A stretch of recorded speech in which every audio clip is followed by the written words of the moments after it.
Lula presidente vira Lula candidato por esse discurso. É uma tentativa de mobilizar o governo para entregar o mais rápido possível no primeiro semestre as medidas para que ele tenha o que mostrar na campanha eleitoral, Clarice Oliveira. E claro, a máquina vai ter de ser mudada, porque Lula está preocupado com a falta de palanques estaduais.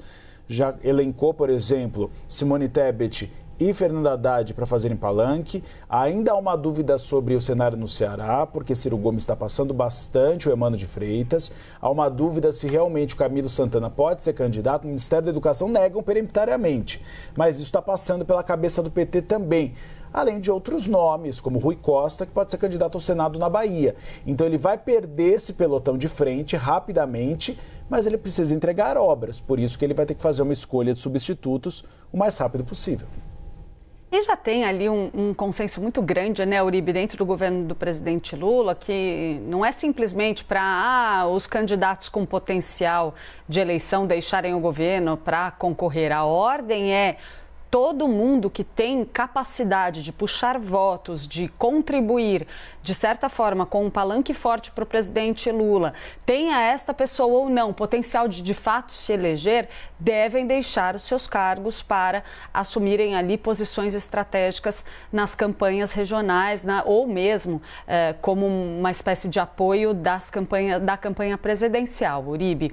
Dentro desse cenário, esse movimento aí do presidente Lula nessa reunião de hoje, ele vem ali para coroar uma estratégia que já está em andamento há bastante tempo. Mas é curioso a gente observar que o próprio Lula tem enfrentado, dentro do seu círculo mais próximo, algum grau de resistência. O maior exemplo disso, obviamente, é o ministro da Fazenda, Fernando Haddad, que até o momento segue ali tirando o pé da ideia de ser candidato em São Paulo, seja para o governo do estado, seja para o Senado Federal, por conta aí do risco de uma derrota, né?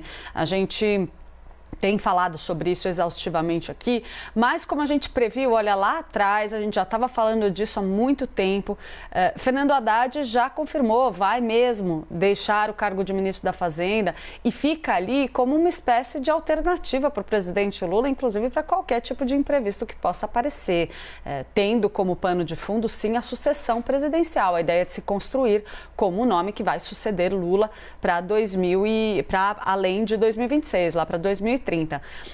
Dentro desse contexto, o alinhamento com todos esses ministros que estavam reunidos aí no encontro de hoje vem na linha de garantir entregas, como você estava falando, porque mais do que simplesmente ter nomes fortes nos palanques, é preciso ter o que mostrar. Então, já tem um consenso de que há um sucesso na reembalagem das entregas previstas pelo governo até agora, com base nas mudanças implementadas pela Secretaria de Comunicação Social com Sidônio Palmeira, mas ainda há muita coisa pendente. A ordem aí, é claro, botem ordem na casa para que ali no fim de março, começo de abril, todos os ministros que tenham potencial de contribuir com a campanha, seja com chance de eleição ou não, deixem os seus cargos e fique uma equipe interina tocando o barquinho até o fim do mandato, podendo aí sofrer alterações, é claro, ainda esse time depois de uma eventual reeleição.